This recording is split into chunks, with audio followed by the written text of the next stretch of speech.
اور اصل میں حضرت حسین کے قاتل وہ کوفی ہیں، وہ بزدل، وہ منافق جنہوں نے بیعت کر کے بیعت توڑی۔ اس کے بعد واقعہ ہرہ بھی ہوا جو واقعہ کربلا سے بھی بعض اعتبارات سے زیادہ بھیانک اور زیادہ گھناؤنا واقعہ ہے۔ بنو امیہ کی تاریخ ہے جس کو لوگ جانتے ہی نہیں۔ مدینہ کے کچھ لوگوں نے بغاوت کی اور انہوں نے اس کے خلاف فوج بھیجی، اور فوج کو جب مدینہ فتح کر دیا 3 دن کے لیے حلال کر دیا، جو چاہو کرو، یہاں جسے چاہو مارو، جسے چاہو لوٹو، جس کا گھر چاہو برباد کرو، جس عورت کو چاہو ریپ کرو۔ اور یہ مدینہ النبی کے اندر ہوا۔ تو کاٹ کھانے والی ملوکیت کے اندر بہت سے واقعات ہوئے۔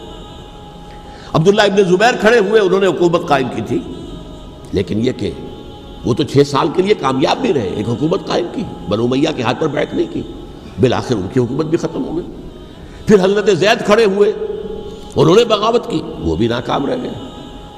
پھر بنو عباس میں کھڑے ہوئے حضرت نفس زکیہ، حضرت حسن رضی اللہ تعالیٰ عنہ کے اولاد میں سے، وہ بھی ناکام ہو گئے، شہید ہو گئے۔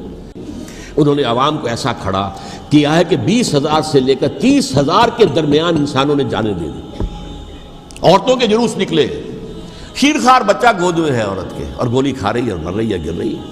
آپ سوچئے زندگی کتنی عزیز ہوتی ہے، اور شیرخوار بچے کے لیے ماں کی جو زندگی ہے، اس ماں کو اپنی زندگی کتنی عزیز تر ہوگی کہ اپنے لیے نہیں تو اس بچے کے لیے مجھے جینا ہے، لیکن نہیں، گولیاں کھائیں اور گری۔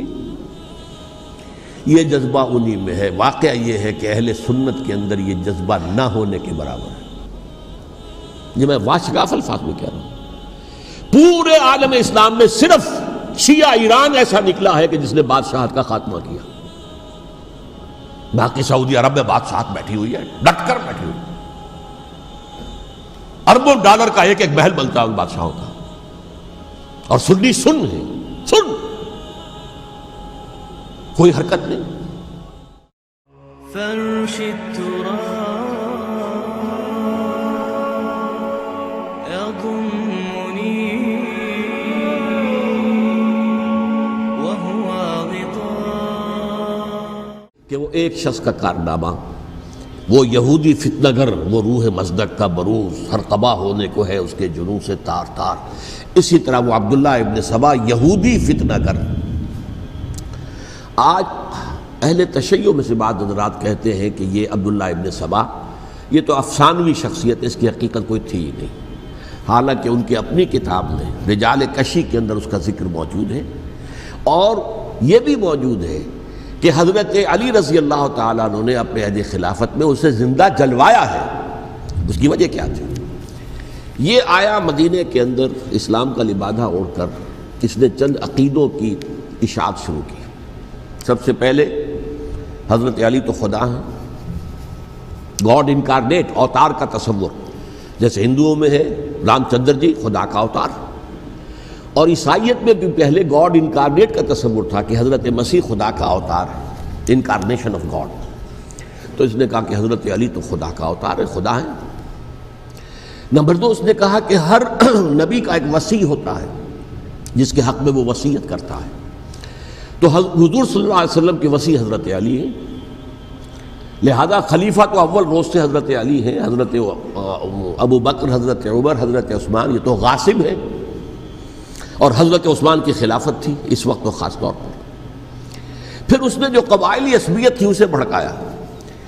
پرانی جو عصبیت چل رہی تھی قریش کے اندر، وہ 2 گھرانے ایک دوسرے کے مد مقابل تھے۔ دیکھیے، ایک ہوتا ہے قبیلہ، ایک ہوتا ہے گھرانہ۔ ہمارے پنجاب میں ایک قبیلہ ہے وٹو قبیلہ، اس کے گھرانے بہت سے، مانے کے، لالے کے، فجے کے، شامت کے، یعنی کوئی لالا تھا ان میں سے بڑا، ان کے بیٹے ہو گئے لالے کے، ان کی اولاد، خاندان یہ کہلاتے ہیں۔ قبیلہ ایک، یہ وٹو قبیلہ۔ تو قبیلہ تھا قریش، اس میں گھرانے بہت تھے، بنو ہاشم، بنو امیہ، بنو تیم، بنو عدی، یہ بہت سے گھرانے تھے۔ تو چوٹی کے 2 گھرانے جو تھے وہ بنو ہاشم اور بنو امیہ، ان کے درمیان چپقلش تھی، مقابلہ، مسابقت، اور یہ مسابقت فی الخیر بھی ہوتی تھی۔ اگر انہوں نے غریبوں کو کھانے کھلائے ہیں تو ہم ان سے بڑھ کر کھلائیں گے، اگر وہ حاجیوں کی خدمت کرتے ہیں تو ہم ان سے بڑھ کر کریں گے۔ تو ان کے اندر یہ مسابقت الخیر بھی تھی، لیکن چپقلش تھی کہ کوئی ہم سے آگے نہ نکل جائے، وہ سمجھتا تھا وہ آگے نہ نکل جائے۔ اس شخص نے اس پرانی عصبیت کو تازہ کیا کہ حضور تو بنو ہاشم میں سے تھے، لہذا خلافت حق ہے بنو ہاشم کا، یہ غاصب ہے۔ اس سے پہلے دو خلفاء جو تھے وہ نہ بنو ہاشم سے تھے نہ بنو امیہ سے تھے۔ حضرت ابوبکر بنو تیم میں سے تھے، چھوٹا قبیلہ تھا۔ حضرت عمر بنی عدی میں سے تھے، وہ بھی چھوٹا قبیلہ تھا۔ یہ حضرت عثمان پہلے خلیفہ جو بنو امیہ میں سے تھے، جن کی پرانی چپقلش بنو ہاشم سے تھی، اب اس کو موقع مل گیا کہ پرانی قبائلی عصبیت کو بھڑکائے۔ یہ ہے اصل میں اس فتنے کا پس منظر عبداللہ ابن سبا نے جو آ کر پھیلایا ہے، اور اس کی تفصیل میں اس وقت میں نہیں جا سکتا، کیسے یہ فتنہ پروان چڑھا، کیا انہوں نے اسٹریٹجی اختیار کی، کہ یہ کیا کرتے تھے، گروہ بنا کر بھیجتے تھے لوگوں کو، کوفے میں جاؤ تو وہاں پر دمشق کے گورنر کے خلاف اور مصر کے گورنر کے خلاف الزامات لگاؤ، اس نے یہ کیا، وہ غبن کر گیا، وہ یہ کر گیا، وہ خیانت کر رہا ہے، وہ رشتہ داروں کو پال رہا ہے، اور عثمان کے خلاف بھی تقریریں کرو رضی اللہ تعالیٰ عنہ۔ دمشق میں جاؤ تو کوفے کے گورنر کے خلاف، کیونکہ دمشق کے گورنر کے خلاف بات کرو گے تو لوگوں کو معلوم ہوگا کہ یہ جھوٹ بول رہے ہیں، لیکن یہ کہ وہاں تو تم بات کرو کوفے کے گورنر کے خلاف اور مصر کے گورنر کے خلاف اور حضرت عثمان کے خلاف۔ مصر میں جاؤ تو بات کرو کوفے کے اور شام کے گورنر کے خلاف اور حضرت عثمان کے خلاف۔ یہ انہوں نے ایسا اٹھایا، اور اس زمانے میں آپ کو معلوم ہے ذرائع رسل و رسائل تھے نہیں، نہ اس فتنے کی پتہ چل سکا جب تک کہ وہ فتنہ جو ہے پوری طرح برگ و بار لا کر تراور درخت نہیں بن گیا۔ اس کے نتیجے میں حضرت عثمان رضی اللہ تعالیٰ عنہ شہید ہوئے، اور خلیفہ پھر حضرت علی رضی اللہ تعالیٰ عنہ کو انہی سوائیوں نے، جنہوں نے گھیراؤ کیا تھا، جنہوں نے حضرت عثمان کو شہید کیا ہے، یہی حضرت علی رضی اللہ تعالیٰ عنہ کے ارد گرد ہوئے۔ اور حضرت علی رضی اللہ تعالیٰ عنہ بھی نہیں چاہتے تھے خلافت کی بیعت لینا، لیکن آخر کیا کرتے؟ کیا وہ امت کو بغیر خلیفہ کے چھوڑ دیتے؟ حضرت زبیر سے کہا گیا، انہوں نے نہیں مانا، رد کر دی بات۔ حضرت طلحہ سے کہا گیا، انہوں نے نہیں مانا۔ حضرت علی سے کہا گیا، اب عشرہ مبشرہ میں سے یہی تو تھے نا، لہذا انہوں نے تسلیم کر لیا، خلافت ہو گئی۔ لیکن اس کے بعد جو خانہ جنگی ہوئی ہے، اس خانہ جنگی کے نتیجے میں نوٹ کر لیجئے کہ 1,00,000 کے قریب مسلمان ایک دوسرے کی تلواروں اور نیزوں اور برچھیوں اور تیروں سے ختم ہو گئے، ہلاک ہو گئے۔ یہ ہماری تاریخ کا تاریک ترین باب ہے۔ 5 سال، 4.5 سال حضرت علی کی خلافت کے، اور 6 مہینے حضرت حسن کی خلافت کے رضی اللہ تعالیٰ عنہ۔ اس سے کیا ہوا کہ ایک طرف تو اسلام کی جو توسیع ہو رہی تھی، تھمتا نہ تھا کسی سے سیل رواں ہمارا، وہ سیلاب رک گیا، انٹرنل سیبوٹاج ہو گئی نا، اب تو اندر ہی آپس ہی میں اگر دست و گریبان ہو گئے تو باہر اب کیا توسیع کرتے ہیں، وہ توسیع کا عمل رک گیا۔ اور یوں سمجھیے کہ جیسے ٹرک اگر کبھی چل رہا ہو، بھرا ہوا ہو، لوڈڈ، اور وہ چڑھائی چڑھ رہا ہو، تو اگر کہیں موشن ٹوٹ جائے، ٹرک کو رکنا پڑے، تو ڈرائیور کے جان پر بن جاتی، اس لیے کہ اس کو دوبارہ سٹارٹ کرنا، اور جبکہ وہ چڑھائی پر ہے، انکلائن پر ہے، آسان کام نہیں ہوتا، خطرہ ہوتا ہے وہ پیچھے جو ہے وہ نہ جائے۔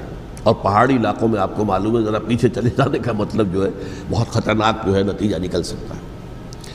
بہرحال حضرت علی رضی اللہ تعالیٰ عنہ نے اپنے خلافت میں ایک کام یہ کیا، اب اس کی کیا مصلحتیں تھیں یہ تو انہی کے علم میں ہوگا، ہم قیاس کر سکتے ہیں، میں اس میں نہیں جانا چاہتا۔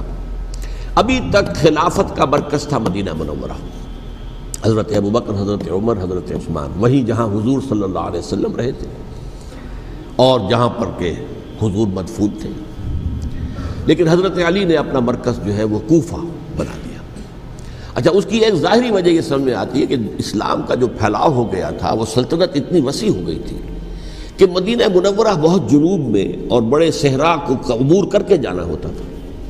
کوفہ جبکہ ایسی مقام پر تھا کہ جہاں سے مشرقی راستہ جا رہا ہے ایران کو، عراق کے اندر تو ہے وہ شہر کوفہ، اور پھر ایران اور خراسان اور ہندوستان کو راستہ جا رہا ہے، وہیں سے شمال کی طرف جا رہا ہے، شام کی طرف اور ترکی کی طرف، اور وہاں سے پھر یہ کہ مغربی افریقہ کو بھی کنٹرول کرنا، جو شمالی افریقہ کو، وہ بھی آسان تھا۔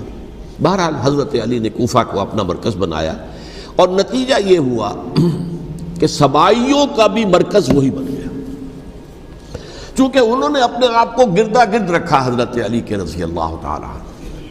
اب ظاہر بات ہے کسی پرٹیکولر پرسن کے خلاف تو کوئی مقدمہ موجود تھا نہیں، بلکہ جب جنگ جمل ہو رہی تھی، ابھی جنگ نہیں ہوئی تھی، حضرت عائشہ، حضرت طلحہ، حضرت زبیر وہ لے کر آئے تھے ایک لشکر اس مطالبے کے لیے کہ حضرت عثمان کے قاتلوں کو سزا دی جائے، قصاص لیا جائے۔ حضرت علی رضی اللہ تعالیٰ عنہ سے گفت و شنید ہو رہی تھی، حضرت علی جو ہے اس پر آمادہ ہو گئے کہ ٹھیک ہے، میں جو بھی قاتلین عثمان ہیں ان کو گرفتار کر کے سزا دوں گا۔ عین اسی وقت کوفے کی مسجد کے اندر جو ہے 10,000 کا مجمع کھڑا ہو گیا، ہم سب قاتل عثمان ہیں، لو ہم سے بدلہ کہاں سے لوگے۔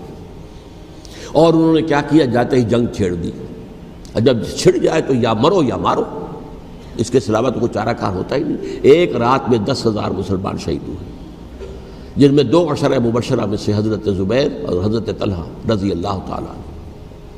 تو یہ صورت تھی، سبائیوں نے گھیراؤ کیا حضرت علی کا رضی اللہ تعالیٰ۔ حضرت معاویہ دعوے دار نہیں تھے خلافت کے، قطعاً نہیں، ان کا صرف ایک دعویٰ تھا، اور وہ یہ تھا کہ عثمان کے قاتلوں کو گرفتار کرو، یا خود سزا دو یا ہمارے حوالے کرو، ہم اس سے قصاص لیں گے۔ اس لیے کہ قبیلہ بنو امیہ کا تھا، اور حضرت امیر معاویہ بنو امیہ میں سے، تو ایک خاندانی طور پر جو ہے ہم قصاص لیں گے ان سے جنہوں نے قتل کیا ہے حضرت عثمان کو۔ لیکن یہاں ظاہر بات ہے کہ حضرت علی رضی اللہ تعالیٰ عنہ کی طرف سے مطالبہ یہ ہوتا تھا، تم پہلے میری بیعت کرو، میرے ہاتھ مضبوط کرو تاکہ میں ان کے خلاف کوئی اقدام کر سکوں۔ لیکن انہیں یہ اندازہ تھا کہ اگر میں نے بیعت کی تو ظاہر بات ہے کہ حضرت علی تک پہنچنے سے پہلے مجھے گردن اڑا دیں گے یہ لوگ، اس لیے کہ سبائی جو ہے وہ آپ کو گھیرے ہوئے۔ بہرحال ایک عجیب الجھاؤ، ایک ڈائلیما تھا جس کی وجہ سے یہ جنگ چلتی رہی، اور حضرت علی رضی اللہ تعالیٰ عنہ کو انہی کے شیعان علی ہی کے اندر سے وہ جماعت علیحدہ ہوئی تھی جس کو ہم خوارج کے نام سے جانتے ہیں، اور ایک خارجی ملجم ابن ملجم ہی نے حضرت علی کو شہید کیا رضی اللہ تعالیٰ عنہ۔ پھر حضرت حسن رضی اللہ تعالیٰ عنہ، اب دیکھیے کس قدر صحیح بات تھی جو حضرت علی رضی اللہ تعالیٰ عنہ نے فرمائی جب ان سے کہا گیا کہ کیا ہم آپ کے بیٹے حسن کے ہاتھ پر بیعت کر لیں رضی اللہ تعالیٰ عنہ۔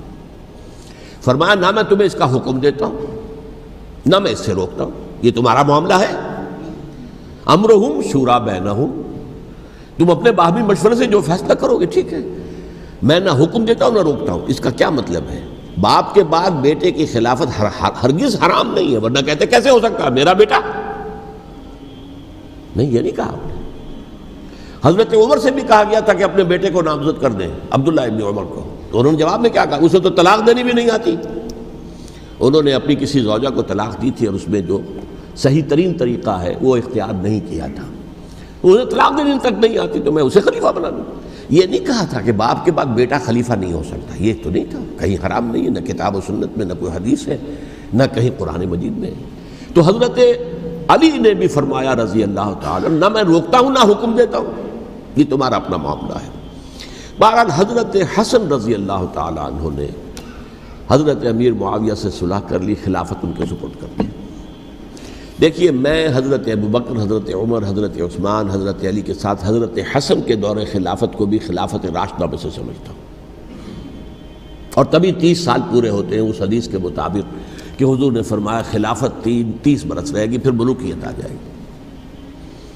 تو حضرت حسن کا بہت بڑا کارنامہ یہ ہے کہ اس خانہ جنگی کا دروازہ بند کر دیا، اور یہ پیشن گوئی تھی حضور کی صلی اللہ علیہ وسلم حضرت حسن کو، جب بچے تھے حضور کے انتقال سے پہلے، میرا یہ بیٹا مسلمانوں کے 2 گروہوں میں صلح کرائے گا، یہ حضور کی پیشن گوئی تھی، اور وہ پیشن گوئی حضرت حسن کے علم میں بھی ہوگی یقیناً۔ بہرحال انہوں نے صلح کی حضرت امیر معاویہ کے ساتھ رضی اللہ تعالیٰ عنہ، خلافت ان کے حوالے کر دی، اور کچھ شرائط تھیں طے ہو گئی، اللہ خیر صلی اللہ۔ حضور کی تو یہ پیشن گوئی جو ہے صحیح ثابت ہوئی کہ میرا یہ بیٹا مسلمانوں کے 2 بڑے گروہوں کے درمیان صلح کرا دے گا، اور سبائیوں نے انہیں تانے دیے، یا عار المومنین، اے مومنوں کے لیے موجب عار، موجب شرم، تم نے بزدلی دکھائی ہے، تم نے امیر معاویہ کو خلیفہ تسلیم کر لیا، تم نے بزدلی دکھائی، معاذ اللہ ثم معاذ اللہ ثم معاذ اللہ۔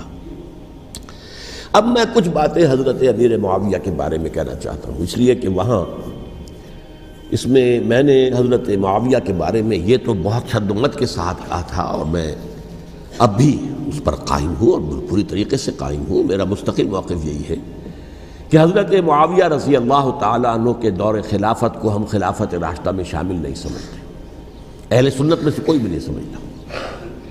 لیکن اس کے ساتھ میں نے حضرت امیر معاویہ کے کچھ مناقب بھی بیان کیے تھے تاکہ پلڑا جو ہے ترازو کا اس کے دونوں پلڑے سامنے آ جائیں. لیکن یہ کہ وہ حصہ میرے اس بیان کا نکال دیا گیا، ختم کر دیا گیا. یہ میں نہیں جانتا کہ اس میں کیا مصلحت دیکھی گئی ہے. اس میں تو کسی کے لیے کوئی معاملہ ایسا نہیں تھا کسی کے جذبات کو جو ہے وہ ٹھیس پہنچانے والا. کیونکہ میں نے کہا وہ خلیفہ راشد نہیں تھے، صاف میں نے کہا، بلکہ وہ دور ملوکیت کا آغاز ان سے ہو گیا ہے. بلکہ جب ایک صاحب نے یہ کہا کہ کربلا کے بعد سے دور ملوکیت آ رہی تھی تو میں نے کہا نہیں جناب، دور ملوکیت تو 20 سال پہلے پوری ہو چکی تھی، شروع ہو چکی تھی. حضرت امیر معاویہ کے بھی 20 سال جو ہے وہ دور ملوکیت میں شمار ہوتے ہیں. انہیں کسرى العرب بھی کہا گیا، عرب کے کسریٰ، جو شہنشاہ ایران کا خطاب تھا حضرت معاویہ رضی اللہ تعالیٰ عنہ کو کسرى العرب کہا گیا، عرب کا کسریٰ یہ. لیکن دوسری طرف یہ ہے کہ وہ صحابی رسول ہیں رضی اللہ تعالیٰ، حضور کے برادر نسبتی بھی ہیں، حضور کے سالے ہیں. ان کی ہمشیرہ ام حبیبہ حضور کی زوجہ محترمہ ہیں، ام المومنین ہیں، ام حبیبہ رضی اللہ تعالیٰ عنہ. پھر کس قدر معتمد علیہ تھے حضور کے کہ کاتبان وحی میں شامل تھے. وحی کی کتابت کرنے والے چند لوگ تھے جنہیں کہ حضور کہتے تھے کہ اب یہ آیت لکھ لو. ان میں سے ایک امیر معاویہ بھی رضی اللہ تعالیٰ. تو بڑے توازن کی ضرورت ہے. دیکھیے صحابہ کرام کا جہاں تک تعلق ہے، اہل سنت کا موقف یہ ہے کہ صحابہ تو کلہم عدول، صحابہ سب کے سب نیک نیت ہیں اور ان کی روایت جو ہے قبول کی جائے گی، رد نہیں کی جائے گی، ان پر کوئی جرح و تعدیل نہیں ہوگی. اس لیے کہ ان کا تزکیہ محمد الرسول اللہ صلی اللہ علیہ وسلم نے کیا تھا. لہٰذا یہ تو ہو سکتا ہے کہ کسی صحابی سے کوئی خطا ہو جائے، لیکن وہ خطا اجتہادی ہوگی، نیت کی خطا نہیں ہوگی، نیت کی غلطی نہیں ہوگی. اگر کسی صحابی کی نیت پر حملہ کیا جائے تو یہ اصل میں طعن ہے، حملہ ہے حضور پر کہ وہ تربیت دے نہیں سکے اپنے ساتھیوں کو. معاذ اللہ ثم معاذ اللہ ثم معاذ اللہ، وہ تزکیہ کر ہی نہیں سکے. 3 جگہ جو قرآن میں آیا ہے یتلو علیہم آیاتہ ویزکیہم، تو کیا تزکیہ کیا؟ اگر ان کے قریب ترین ساتھی جو تھے، اگر ان کے اندر بھی بدنیتی تھی اور دنیا کی طلب تھی اور دنیا کے اندر اقتدار حاصل کرنے کا جذبہ تھا تو پھر کیا تزکیہ کیا؟ معاذ اللہ ثم معاذ اللہ. لہذا صحابہ سب کے سب عدول ہیں اور ان سے اختلاف ممکن ہے، لیکن ان کی نیت پر حملہ نہیں ہو سکتا. تو حضرت امیر معاویہ کی شخصیت ایک چیز ہے، آپ کا دور خلافت دوسری چیز ہے. شخصیت کے اعتبار سے صحابی رسول ہیں، برادر نسبتی ہیں حضور کے صلی اللہ علیہ وسلم. اور پھر یہ کہ اس قدر معتمد علیہ ہے صحابہ میں سے کہ وہ کاتبان وحی، یہ عام آدمی کے کرنے کا کام نہیں تھا جو وحی کی کتابت کرے، اللہ کے کلام کی. البتہ یہ ہے کہ جیسا کہ میں نے عرض کیا ان کا دور خلافت راشدہ نہیں ہے، وہ ملوکیت کا دور ہے. یہ میں نے جیسا کہ عرض کیا، میں نے ایک صاحب نے جب یہ کہا کہ ملوکیت شروع ہو رہی تھی، میں نے کہا شروع نہیں ہو رہی تھی، ملوکیت تو 20 سال پہلے شروع ہو چکی تھی. اسی طریقے سے ایک صاحب نے کہا تھا کہ اسلام کو قائم کرنے کے لیے حضرت حسین میدان میں آئے. میں نے کہا یہ بھی غلط ہے، اسلام تو 60 سال پہلے قائم ہو چکا تھا. نبی اکرم صلی اللہ علیہ وسلم کے دست مبارک سے اسلام قائم ہو گیا. جاء الحق وزهق الباطل ان الباطل کان زهوقا. پھر 30 برس تک وہ کامل شکل کے اندر قائم رہا. تو اسلام جو ہے وہ جو ہے در حقیقت اب قائم کرنے والی بات نہیں تھی. البتہ اس کے اندر زوال شروع ہو گیا تھا. اس زوال کے عمل کو روکنے کے لیے حضرت حسین میدان میں آئے. یہ ایک چیز کو صحیح تاریخی پرسپیکٹو میں رکھنا. تو جس طرح سے دین کو قائم کرنے کے لیے دیکھیں، قائم تو کیا محمد رسول اللہ صلی اللہ علیہ وسلم والذین معہ رضی اللہ تعالیٰ عنہ، انہوں نے کیا تھا.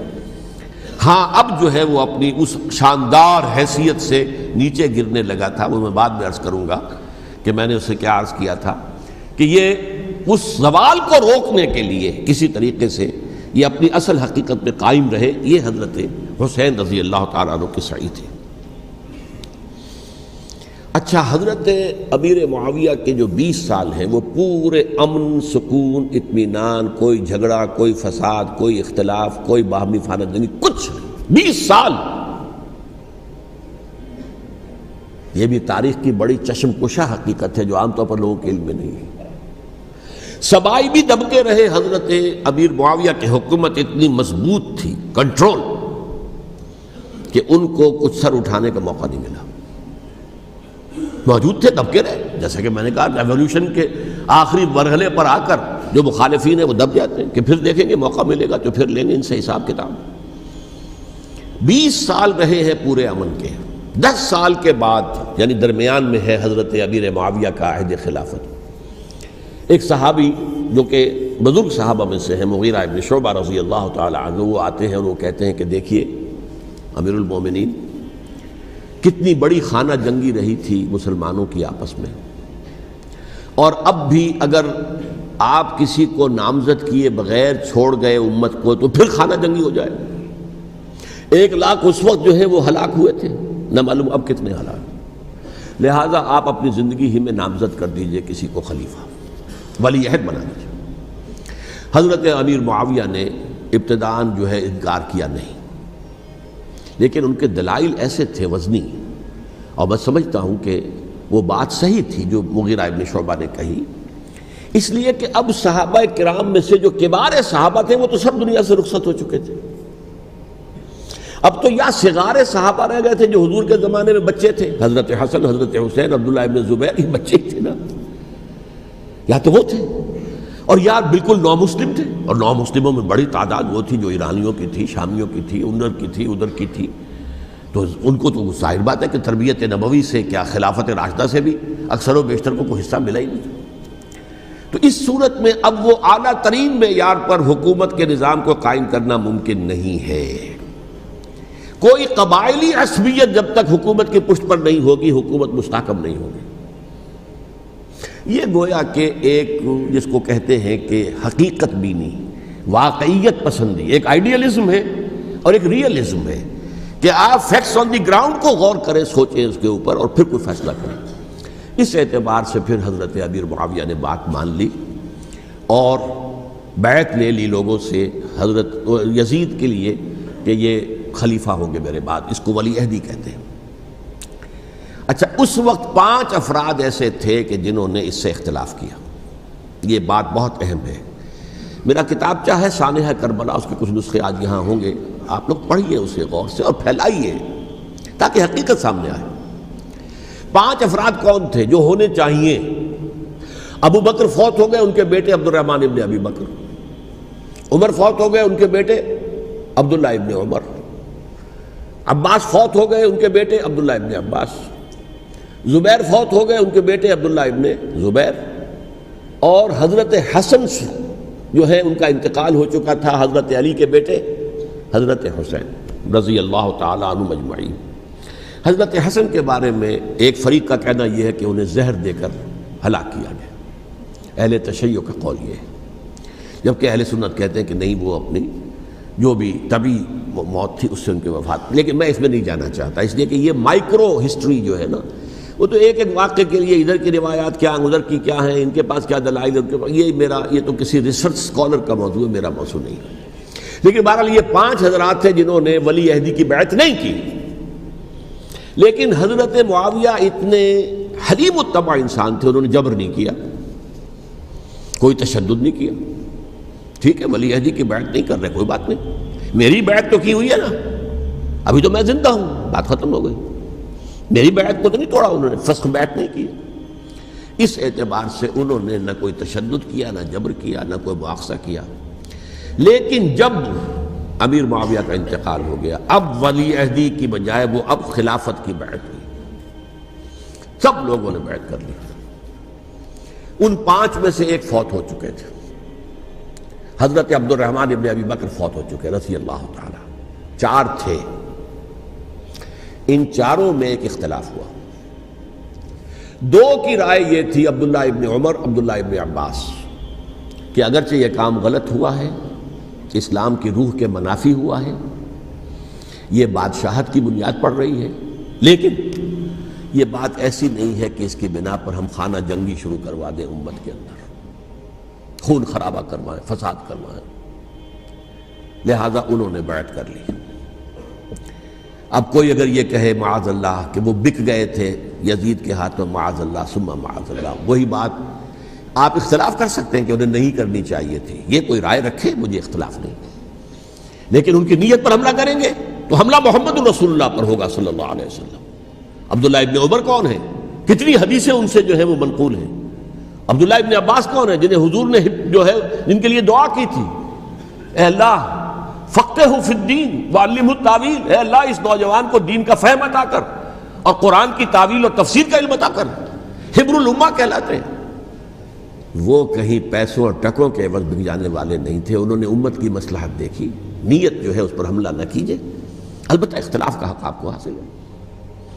دو حضرات جو ہے ڈٹے رہے کہ نہیں، ہمیں کم وٹ میں ریزسٹ کرنا ہے۔ عبداللہ ابن زبیر عمر کے اعتبار سے وہ بڑے ہیں، مسلمانوں میں سب سے پہلے ولادت مدینے میں جا کر جو ہوئی ہے وہ عبداللہ ابن زبیر کی ہوئی ہے۔ ہجرت کر کے جب مہاجرین وہاں پہنچے، کچھ عرصے تک کسی کے ہاں کوئی اولاد نہیں ہوئی، تو لوگوں نے تانے دینے شروع کر دیے کہ معلوم ہوتا ہے کہ یہاں آ کر یہ مکے کے رہنے والے جو ہیں کمزور ہو گئے ہیں، ان کے ہاں اولاد ہی نہیں ہو رہی۔ پھر عبداللہ ابن زبیر کی ولادت ہوئی ہے، یہ حضرت ابو بکر کے نواسے ہیں، حضور کی زوجہ محترمہ حضرت عائشہ کی بہن حضرت دیکھیے ابھی نام نکل گیا ہے جی، حضرت اسماء رضی اللہ تعالی عنہا عنہما، یہ ان کے صاحبزادے ہیں، حضرت زبیر کے بیٹے۔ ان کا فیصلہ ہوا کہ ہمیں ریزسٹ کرنا ہے کم وقت میں، ایٹ اینی کاسٹ۔ حضرت حسین ابن علی رضی اللہ تعالی عنہما کا بھی فیصلہ ہوا کہ ہمیں ریزسٹ کرنا ہے کم وقت میں۔ البتہ ان میں بھی ایک اختلاف ہو گیا، یعنی یہ دو تو جڑے رہے، ان دو میں اختلاف ہو گیا۔ عبداللہ ابن زبیر کا کہنا یہ تھا کہ ہمیں حجاز میں رہنا چاہیے، یہ سرزمین ہے جس میں نبوت کی برکات سب سے زیادہ ہیں، یہاں ہم مضبوط قلعے کے اندر ہیں، ہمیں یہاں سے جو ہے ریزسٹ کرنا چاہیے اور ختم کرنا چاہیے اس نظام کے اندر جو خرابی آ گئی ہے اس کو۔ حضرت حسین رضی اللہ تعالیٰ عنہ کے پاس خطوط کا تانتا بنا ہوا تھا، کوفے سے لوگ خط لکھ رہے تھے، آئیے آئیے آئیے، ہم آپ کے ہاتھ پر بیعت کریں گے، ہم آپ کے ہاتھ پر بیعت کریں گے، ہم آپ کے ہاتھ پر بیعت کریں گے۔ یہی وہ کوفہ جو حضرت علی کا دارالخلافہ رہا تھا اور جو پھر سبائیت کا گڑھ بن گیا تھا۔ چنانچہ حضرت حسین نے حضرت مسلم بن عقیل کو بھیجا وہاں پر کہ میرے نمائندے کی حیثیت سے جا کر وہاں پر بیعت لو۔ 10-12 ہزار افراد نے بیعت کر لی، لیکن اس کے بعد یزید کی طرف سے گورنر بنا کے بھیجا گیا ابن زیاد کو۔ ابن زیاد نے آ کر جو تشدد کیا اور سختی کی تو سب کے سب بیعت توڑ کر اور سب منحرف ہو گئے۔ مخلصین تو وہ تھے نہیں، الکوفی لایوفی، کوفی جو ہے وہ تو کوئی وعدہ وفا کرنے والا ہوتا ہی نہیں، بیعت توڑ دی۔ فمن نقص فانما ينقص على نفسه، بیعت کے بعد بیعت توڑ دینا بہت بڑا گناہ ہے، توڑ دی۔ ادھر اطلاع مل گئی حضرت حسین کو، چل چکے تھے وہ، راستے میں تھے کہ وہاں تو مسلم بن عقیل شہید ہو گئے اور سب لوگوں نے بیعت توڑ دی۔ اب واپس جانا چاہتے تھے لیکن مسلم بن عقیل کے بیٹے جو ہے اڑ گئے۔ یہ عرب کی اپنی ایک جو ہے پرانی ان کی حمیت اور ان کا قبائلی نظام کہ اب ہم اپنے والد کے خون کا قصاص لیے بغیر نہیں جائیں گے۔ حضرت حسین رضی اللہ تعالیٰ عنہ کی مروت اور شرافت، یہ میرا ساتھ دینے کے لیے آئے تھے، اب میں ان کا ساتھ نہ دوں تو یہ تو شرافت اور مروت کے خلاف ہے۔ کہا اچھا چلو چلتے۔ وہاں جا کر بھی عین اپنے میدان کے اندر بھی حضرت حسین رضی اللہ تعالیٰ عنہ نے 3 چیزیں پیش کی ان کوفیوں کے لشکر کے خلاف۔ سب سے بڑا لشکر کے اندر سب سے بڑے تو کوفی تھے جنہوں نے بیعتیں کی ہوئی تھی حضرت حسین کے ساتھ۔ دیکھو مجھے جانے دو واپس حجاز کی طرف، یا مجھے سرحدوں پر بھیج دو تاکہ میں کافروں کے ساتھ جنگ کرتے ہوئے اپنی جان دے دوں، یا مجھے یزید کے پاس جانے دو، میں اپنا معاملہ اس سے طے کر لوں۔ لیکن کوفیوں کو یہ گوارا نہیں تھا۔ اگر یہ یزید کے پاس پہنچ گئے تو ہمارا کچا چٹھا بیان کر دیں گے کہ مجھے تو ان لوگوں نے ورغلا کر بلایا تھا۔ اس لیے کہ دیکھیے حضرت امیر معاویہ کے 20 سالوں کے دوران میں بتا چکا ہوں، ان کی حکومت اتنی مستحکم تھی کہ اس کے خلاف کوئی فتنہ اٹھانا ممکن نہیں تھا۔ اب چونکہ ایک چینج اوور ہوا تھا، اور چینج اوور میں آپ کو معلوم ہوتا ہے کہ ایک جس کو کہتے ہیں every thing is in the melting پاٹ، ابھی تو یہ درمیان کے اندر معاملہ ہے، تو انہیں موقع ملا، سر اٹھایا حضرت حسین رضی اللہ تعالیٰ عنہ کو، جو خطوط لکھے جس کے کہ تھیلے کے تھیلے اور بوریوں کی بوریاں بھری ہوئی حضرت حسین کے ساتھ تھی، وہ کہا کہ آئیے ہم آپ سے بیعت کریں گے۔ انہوں نے نہیں مانا، اور اصل میں حضرت حسین کے قاتل وہ کوفی ہیں، وہ بزدل، وہ منافق، جنہوں نے بیعت کر کے بیعت توڑی، اور اب وہ آ گئے کہ اگر یہ حسین رضی اللہ تعالیٰ عنہ بچ کر کہیں یزید کے پاس پہنچ گئے تو پھر ہمارا کچا چٹھا جو ہے وہ سامنے آ جائے گا اور ہماری پھر شامت آ جائے گی، لہذا انہوں نے قتل کیا حضرت حسین کو رضی اللہ تعالیٰ عنہ۔ ایک بات جو علامہ ڈاکٹر قلب صادق نے فرمائی، اور میرے علم میں یہ بات پہلے نہیں تھی، وہ یہ کہ حضرت حسین کے قتل کا فتویٰ ایک بہت بڑے مفتی نے دیا تھا۔ یہ بات بھی ذرا سمجھ لیجیے، حضرت حسین رضی اللہ تعالیٰ عنہ کے قتل کا فتویٰ ایک بہت بڑے مفتی نے دیا تھا۔ کیوں دیا تھا؟ اس لیے کہ حضور کی احادیث موجود ہیں کہ جب ایک شخص کی ایک خلیفہ کی بیعت ہو جائے تو دوسرا اگر کھڑا ہو تو اسے قتل کر دو، کھلی حدیث۔ اسی لیے ایک بہت بڑے مفسر بھی ہیں، فقیہ بھی ہیں، قاضی ابن العربی رحمۃ اللہ علیہ، ایک ابن عربی ہیں الف لام کے بغیر، ابن عربی، وہ بہت بڑے صوفی ہیں، فلسفی ہیں، اندلس کے ہیں۔ یہ قاضی ابن العربی ہیں جنہوں نے قرآن کی ایک تفسیر لکھی ہے اس اعتبار سے کہ صرف ان آیات کی تفسیر جن سے کہ فقہی احکام جو ہیں ان کا استنباط ہوتا ہے۔ یہ دو تفسیریں اس طور سے لکھی گئی ہیں قرآن مجید کی، احکام القرآن ان کا نام ہے دونوں کا، جن میں سے ایک جو ہے قاضی ابن العربی کی ہے۔ ان کا ایک جملہ نقل ہوتا ہے، قتل الحسین بسیف جدہ، حسین قتل ہو گئے اپنے ہی نانا کی تلوار سے۔ وہ تلوار کیا تھی؟ جب کسی کی بیعت ہو چکی ہو پھر کوئی کھڑا ہو مدعی خلافت، قتل کر دو۔ میرے نزدیک حضرت حسین مدعی خلافت نہیں تھے، یہ بات اس وقت سامنے لوگوں کے نہیں آئی، بلکہ حکومت نے یہ باور کرا دیا کہ یہ تو باغی ہے، یہ مدعی ہے خلافت کے۔ انہوں نے تو دعویٰ نہیں کیا خلافت کا، وہ تو صرف اس عمل کو روکنے کے لیے میدان میں آئے تھے۔ اور اس بات کو اچھی طرح سمجھ لیجئے کہ اس وقت تک یہ جو تصور آج ہمارے پاس ہے کہ ریاست علیحدہ ہے، حکومت علیحدہ ہے، state of Pakistan, we are loyal to the state of Pakistan, ہم ریاست پاکستان کے وفادار ہیں، گورنمنٹ آف پاکستان کے وفادار نہیں ہیں۔ We are not loyal to the government. Government تو کبھی بے نظیر کی تھی، ہم اس کے خلاف تحریک چلا رہے تھے، یا کبھی کسی اور کی تھی اس کے خلاف تحریک چل رہی ہے، یا کبھی ضیاء الحق کی تھی اس کے خلاف تحریک چل رہی ہے۔ گورنمنٹ کو بدلنا تو عوام کا حق ہے، آج، اس وقت نہیں تھا۔ اس وقت ریاست اور حکومت کا کوئی فرق نہیں تھا، لہذا جو حکومت سے اختلاف کرے گویا کہ باغی ہے۔ یہ ہے اصل میں وہ پیچیدہ مسئلہ کہ کیوں کسی مفتی نے فتویٰ دے دیا، اس لیے کہ اس وقت تک ریاست اور حکومت کا فرق واضح نہیں تھا دنیا پر۔ یہ تو ابھی کوئی 100-150 سال کی بات ہے کہ آج ہمارا جو پولیٹیکل سائنس کا ایولیوشن ہوا ہے وہ اس اسٹیج تک پہنچ گیا ہے کہ اسٹیٹ علیحدہ ہے، حکومت علیحدہ ہے۔ حکومت تو اسٹیٹ کے 3 آرگنز میں سے ایک آرگن ہے، ایڈمنسٹریشن حکومت کی ہے، جوڈیشری ہے اور لیجسلیچر ہے، 3 آرگنز ہیں بڑے بڑے، ان میں سے ایک ہے۔ تو حکومت کو بدلنا تو عوام کا حق ہے، چاہے وہ ووٹ کے ذریعے بدلیں، چاہے ایجیٹیشن، اگر پرامن ایجیٹیشن ہے اس سے حکومت کو بدلنے کا حق حاصل ہے دستوری طور پر ہر اعتبار سے۔ اس وقت یہ نہیں تھا، لہذا صورتحال یہ بن گئی کہ حکومت وقت نے باور کرا دیا مسلمانوں کو، ورنہ سوچئے نواسۂ رسول کو قتل کرنا کوئی آسان کام تھا؟ آخر سب کلمہ گو تھے کہ نہیں تھے؟ کلمہ گو تو تھے نا، اور حضور سے عقیدت اور محبت میں کمی، لیکن یہ کہ فتویٰ اگر ایک بہت بڑے مفتی کا، جو کہ حضرت علامہ ڈاکٹر قلب صادق صاحب نے فرمایا، مجھے اس مفتی کا نام بھی معلوم نہیں، کہ ایک مفتی ہی کا فتویٰ تھا وہ، جس کے بنا پر اب ان لوگوں نے حضرت حسین کو قتل کیا، اور یہی وجہ ہے کہ انہوں نے پھر خیموں کو بھی آگ لگا دی۔ وائی، حالانکہ دیکھیے اگر دشمنی کا انتقام ہوتا تو حضرت علی بن حسین جو بیمار تھے، جو بعد میں زین العابدین رحمۃ اللہ علیہ کے نام سے پھر یہ اہل تشیع کے چوتھے امام معصوم ہیں، حضرت علی، حضرت حسن، حضرت حسین، اور پھر حضرت علی بن حسین زین العابدین رحمۃ اللہ علیہ، کیا ان کو بھی قتل کر دیتے؟ حضرت حسین کی نسل ہی ختم ہو جاتی، لیکن نہیں کیا۔ آگ کیوں لگائی؟ آگ اس لیے لگائی کہ وہ جو ڈاکومنٹری پروف ہے ہماری غداری کا یزید کے خلاف حضرت حسین کو جو ہم نے دعوت دی، وہ جو ڈاکومنٹری پروف خطوط کی شکل میں موجود ہے وہ ختم ہو جائے، ڈسٹرائے ہو جائے۔ اس کے لیے انہوں نے خیموں میں آگ لگائی۔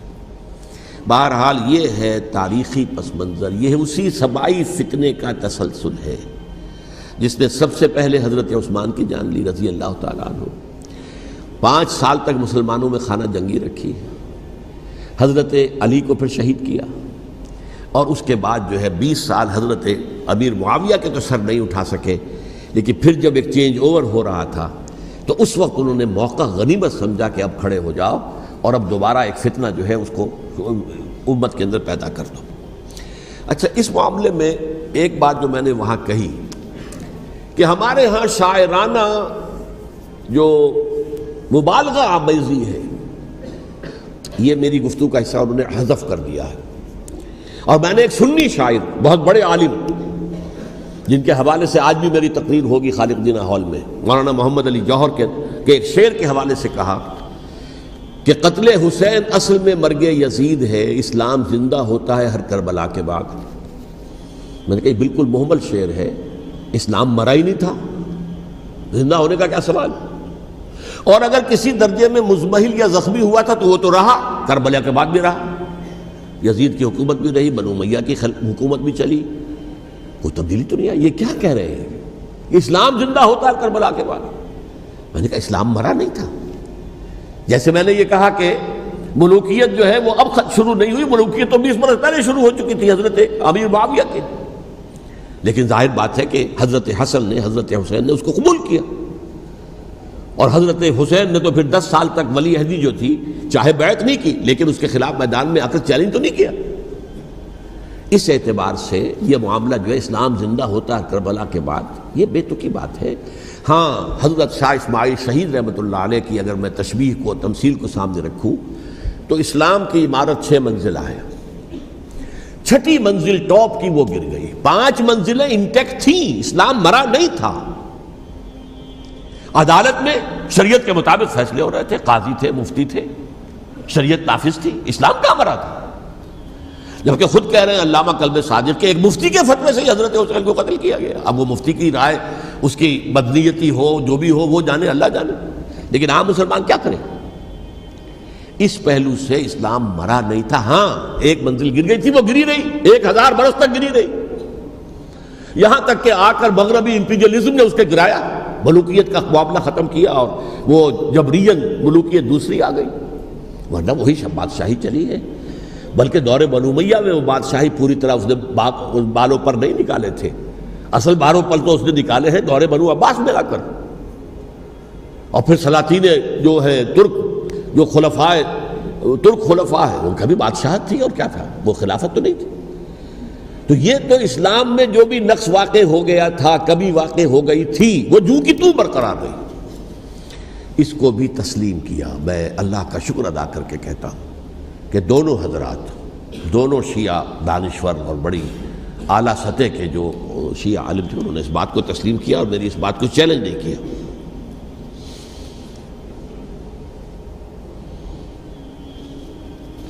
اصل میں تیسری بات میں نے یہ کہی کہ دیکھیے حضرت حسین رضی اللہ تعالی عنہ کی اس شہادت کے بعد، اس کے بعد واقعہ حرہ بھی ہوا، جو واقع کربلا سے بھی بعض اعتبارات سے زیادہ بھیانک اور زیادہ گھناؤنا واقعہ بنو امیہ کی تاریخ ہے، جس کو لوگ جانتے ہی نہیں. مدینہ کے کچھ لوگوں نے بغاوت کی اور انہوں نے اس کے خلاف فوج بھیجی، اور فوج کو جب مدینہ فتح کر لیا، 3 دن کے لیے حلال کر دیا، جو چاہو کرو، یہاں جسے چاہو مارو، جسے چاہو لوٹو، جس کا گھر چاہو برباد کرو، جس عورت کو چاہو ریپ کرو. اور یہ مدینہ النبی کے اندر ہوا. تو کاٹ کھانے والی ملوکیت کے اندر بہت سے واقعات ہوئے. عبداللہ ابن زبیر کھڑے ہوئے، انہوں نے حکومت قائم کی تھی، لیکن یہ کہ وہ تو 6 سال کے لیے کامیاب بھی رہے، ایک حکومت قائم کی، بنو امیہ کے ہاتھ پر بیعت نہیں کی، بالآخر ان کی حکومت بھی ختم ہو گئی. پھر حضرت زید کھڑے ہوئے، انہوں نے بغاوت کی، وہ بھی ناکام رہ گئے. پھر بنو عباس میں کھڑے ہوئے حضرت نفس زکیہ، حضرت حسن رضی اللہ تعالیٰ عنہ کے اولاد میں سے، وہ بھی ناکام ہو گئے، شہید ہو گئے. پھر یہ سمجھ لیا گیا کہ اب یہ جہاں تک 6ٹھی منزل ہے وہ تو دوبارہ تعمیر نہیں ہو سکتی. یہ تو جس کی لاٹھی اس کی بھینس، جس کے پاس طاقت ہوگی اس کی حکومت ہوگی، جس کا قبیلہ زیادہ قوی ہوگا، جس قبیلے میں زیادہ عصبیت ہوگی، مضبوط ہوگا، متحد ہوگا، طاقتور ہوگا، اسی کی حکومت ہوگی. البتہ اس کے نیچے لوگوں کے اخلاق کی اصلاح کرو، صوفیاء کرام نے وہ کام اپنے ذمے لیا، اور بالکل وہی کام ہے کہ جو ائمہ اہل بیت کرتے رہے۔ حضرت حسن کی اولاد میں پھر حضرت علی بن حسین رضی اللہ تعالی، حضرت حسین کی اولاد میں پھر امام محمد باقر، امام محمد جعفر صادق، اور اس کے بعد بھی 5 اور، کسی نے بغاوت نہیں کی۔ جیسے علماء کرام کام کر رہے تھے اور جیسے صوفیاء کرام کام کر رہے تھے، ایسے ہی وہ مسلمانوں کی علمی تربیت، روحانی تربیت و تزکیہ کر رہے تھے۔ کسی نے حکومت کو چیلنج نہیں کیا۔ نوٹ کر لیجیے اس بات کو۔ حضرت علی نے بھی چیلنج نہیں کیا تھا، حضرت حسن نے چیلنج نہیں کیا، خود صلح کر لی۔ تو ائمہ اہل بیت جو 12 یہ گنتے ہیں، جن میں سے آخری جو ہے حضرت مہدی کو تو ابھی ظاہر ہونا ہے، ان کے عقیدے کے مطابق وہ روح پوش ہیں، وہ ظاہر ہوں گے، لیکن 11 حضرات کے بارے میں یہ کہ حضرت حسین کے سوا کسی نے بھی چیلنج نہیں کیا وقت کے نظام میں، اور حضرت حسین نے بھی اس مغالطے پر کیا کہ کوفی ساتھ دیں گے، اور یہ موقع ہے کہ یہ جو 6ٹھی منزل اسلام کی گر گئی ہے اسے دوبارہ تعمیر کر دیا جائے۔ انہوں نے خلافت کا دعویٰ نہیں کیا تھا، یہ انہیں عوام کو مغالطے میں مبتلا کیا گیا کہ یہ خلافت کا مدعی ہو کر سامنے آیا۔ جیسا کہ میں نے آپ سے کہا تھا، امیر معاویہ نے حضرت علی کے عہد خلافت میں کبھی خلافت کا دعویٰ نہیں کیا، مدعی خلافت نہیں تھے وہ تو یہ کہتے تھے کہ قاتلان حسین جو ہے، قاتلان عثمان کو سزا دو، قصاص دو، بس۔ اسی طرح حضرت حسین نے بھی، اب دیکھیے اس ضمن میں اس میں کوئی شک نہیں ہے، حضرت حسین رضی اللہ تعالی عنہ کی جو شہادت ہوئی ہے، اور ان کے ساتھیوں کی، اعزاء و اقارب کی، تاریخ انسانی میں یہ عزم، ہمت، شجاعت، مثابرت، صبر، استقلال، استقامت، اس کی بہت روشن مثال ہے، بہت روشن مثال ہے، بہت روشن مثال ہے، لیکن اس سے تاریخ کی رفتار پر کوئی اثر نہیں پڑا۔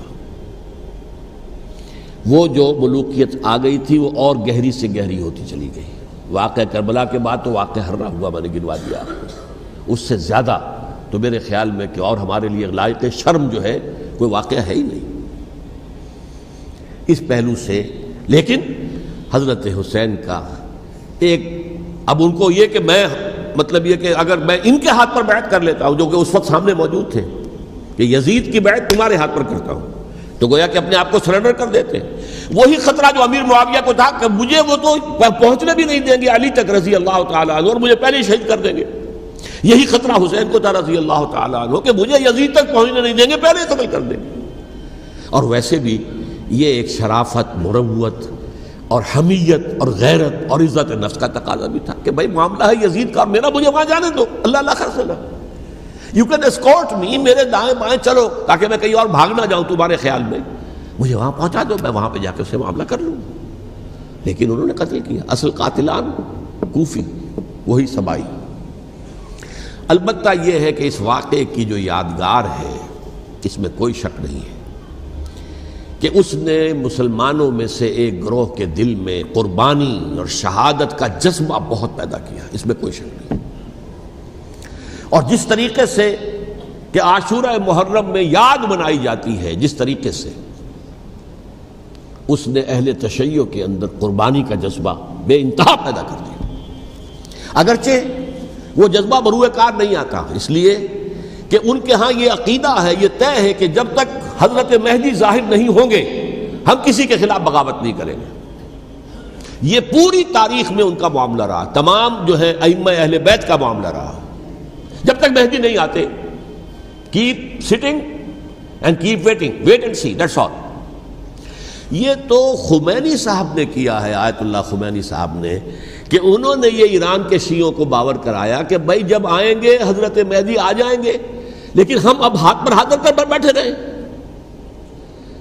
باطل کو چیلنج بھی نہ کریں، ہمیں کچھ تو کرنا چاہیے، وہ ہاتھ پاؤں ہلانے چاہیے، اور کچھ نہیں تو مہدی کا راستہ جو ہے صاف کرنا چاہیے، تمہید کرنی چاہیے، ان کے راستہ ہموار کیا جائے۔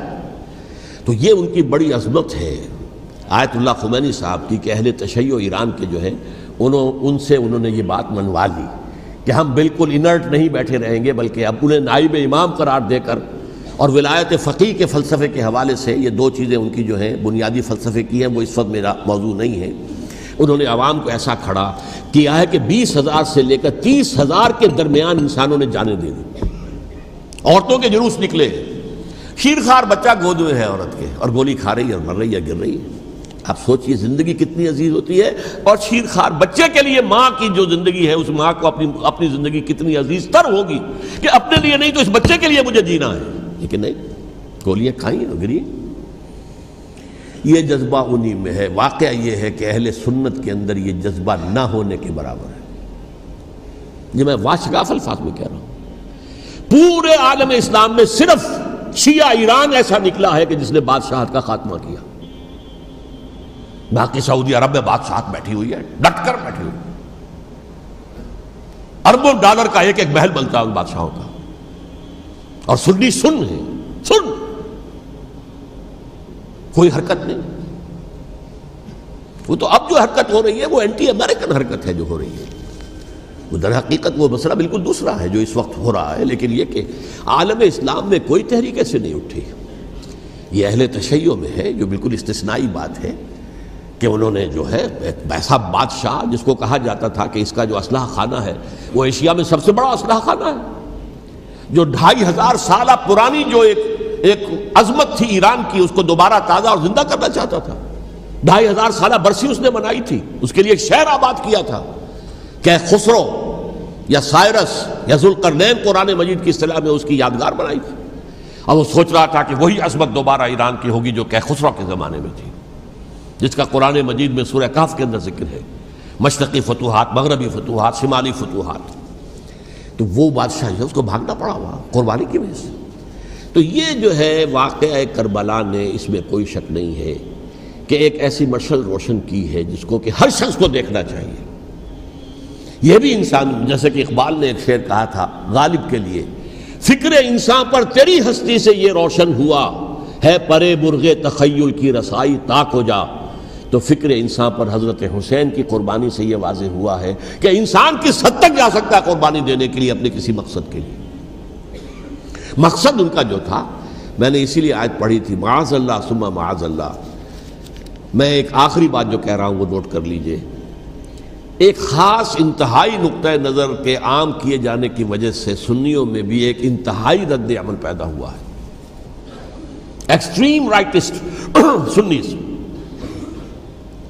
اگر ایک طرف سے حملہ کیا گیا ہے حضرت عثمان کی نیت پر، ان کو خیانت کا الزام لگایا گیا، ان پر اقربا پروری کا الزام لگایا گیا، حضرت ابو موسیٰ شریف پر خیانت اور غداری کا الزام لگایا گیا، یہ ساری چیزیں اگر صحابہ کرام کے اوپر ہوئی ہیں، امیر معاویہ پر، امیر اور عمرو بن العاص پر، تو جواب میں کچھ لوگ کھڑے ہو گئے۔ حضرت علی وہ اقتدار کے طالب تھے، معاذ اللہ ثم معاذ اللہ ثم معاذ اللہ۔ یہ اہل سنت کا موقف نہیں ہے۔ حضرت حسین اقتدار کے طالب تھے، ہرگز نہیں، ہرگز نہیں، ہرگز نہیں۔ وہی اصول جو میں نے بتایا تھا سب کے لیے لاگو رہے گا، وہ امیر معاویہ کے لیے ہے تو حضرت علی کے لیے بھی ہے، حضرت حسین کے لیے بھی ہے۔ یہ نیک نیت ہے، آپ ان کی کسی رائے سے اختلاف کر سکتے ہیں لیکن ان کی نیت پر حملہ نہیں کریں گے۔ نیت پر حملہ کریں گے آپ کا ایمان بالرسالت جو ہے وہ مجروح ہو جاتا ہے۔ یہ رسول کے ساتھ بھی ہے، رسول نے ان کا تزکیہ کیا، یتلو علیہم آیاتہ ویزکیہم، اس کا سارا عمل محمد کا کیا ہوا ہے صلی اللہ علیہ وسلم۔ تو صحابی کے معاملے میں یہ ہمارے ہاں ان کو اہل سنت جو ہیں جو معتدل مزاج کے، اور اکثریت ان کی، یہ تو چند لوگ ہیں، ذرا قلم چلا لیتے ہیں تو ان کی بہت سی کچھ چھوٹی چھوٹی کتابیں بھی شائع ہو گئی ہیں بہت، لیکن انہیں اہل سنت نے قرار دیا ناسبی یا خارجی۔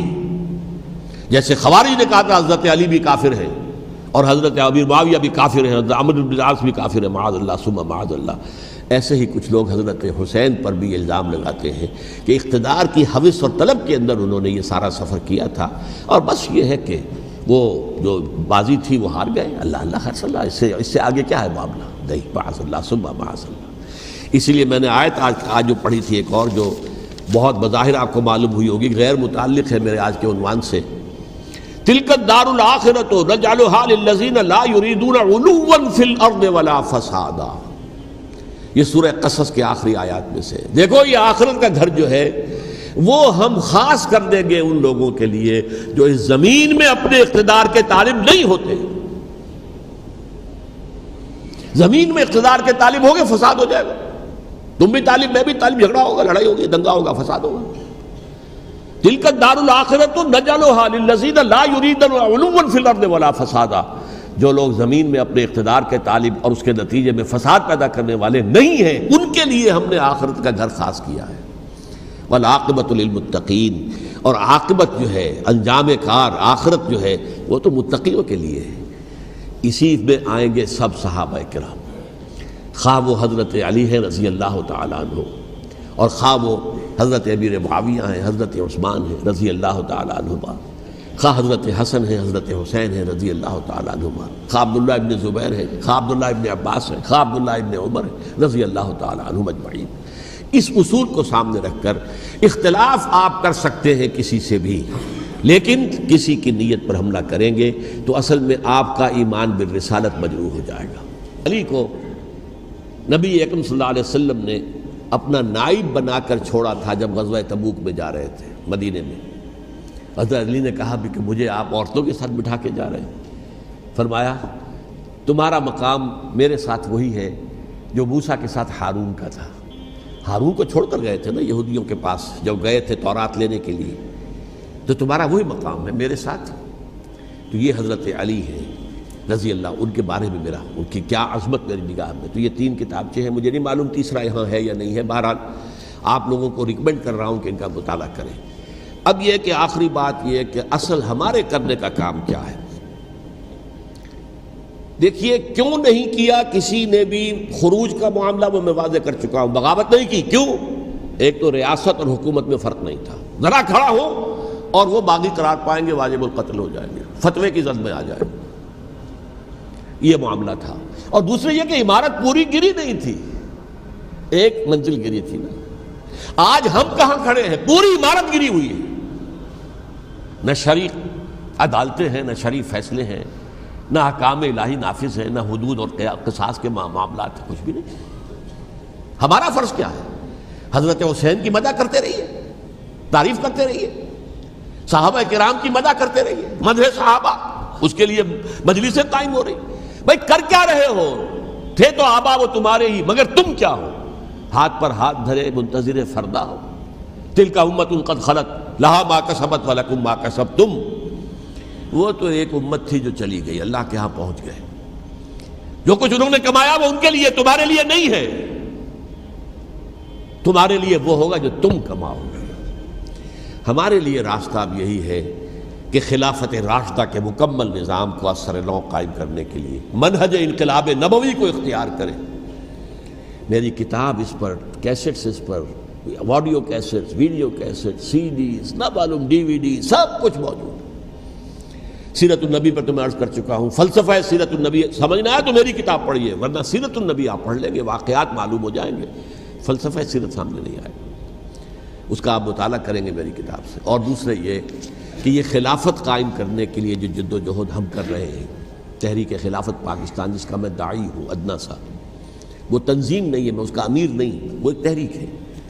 جیسے تحریک پاکستان کہلاتی تھی جس کی تنظیم تھی مسلم لیگ، پارٹی کا نام مسلم لیگ تھا، لیکن تحریک پاکستان. اس طرح تحریک خلافت پاکستان وہ ہم نے چلائی ہے تنظیم اسلامی کے تحت. یہ خلافت جب پہلی چلی تھی آج سے 84 سال قبل، نومبر 1921 میں خالق دینا ہال میں وہ مقدمہ چلا تھا، جس کے نتیجے میں بڑے بڑے جو لیڈر تھے ہمارے، مولانا محمد علی جوہر اور مولانا حسین مدنی اور مولانا ابوالکلام آزاد، ان سب کو 2 سال کی قید کی سزا سنائی گئی تھی. بغاوت، مقدمہ بغاوت، یہ خالق دینا ہال. اسی میں سن 91 یا 92 میں نے 3 دن تقریریں کی تھیں، جن میں آج سے پھر میں 3 تقریریں کرنے والا ہوں. ایک آج شام کو، ایک کل شام کو رات 9 بجے، آج بھی کل بھی، ایک پرسوں اتوار کی صبح کو 10 بجے ہے کیا 11 بجے. تو ان میں آپ حضرات شرکت فرمائیں تاکہ اصل جو ہمارے کرنے کا کام ہے، تاریخ کو بھی سمجھنا چاہیے، تاریخ کے عوامل کیا ہیں، کیا پس پردہ عوامل کار فرما تھے، کیا کسی شے کی اصل حقیقت ہے، وہ سمجھنا چاہیے. لیکن یہ ہے کہ اس اعتبار سے میں نے جب یہ لفظ استعمال کیا تھا اس مذاکرے میں لپ سروس، کہ یہ ہم صرف لپ سروس کرتے رہے، مدح کے بیان کرتے رہے، منقبت بیان کرتے رہے، حضور کی نعتیں کہتے رہے، تو اس سے تو بات نہیں بنے گی جب تک کہ وہ فرض منصبی شہادت علی الناس کا جو ہمارے ذمے ہے بحیثیت امت محمد صلی اللہ علیہ وسلم اس کو ادا نہ کرے۔ مجھے خوشی ہے کہ اس کی بھی تائید دونوں حضرات نے کی، ہاں یہ لپ سروس کا معاملہ ہے۔ اللہ تعالی حضرت حسین کے نقش قدم پر چلتے ہوئے، بلکہ اصل میں تو ہمارے لیے اسوہ رسول ہے محمد صلی اللہ علیہ وسلم کا، اس پر چلتے ہوئے ہم پاکستان میں اسلام کا نظام خلافت قائم کرنے کی جد و جہد کریں۔ اقول قولی ھذا واستغفر اللہ لی ولکم ولسائر المسلمین والمسلمات۔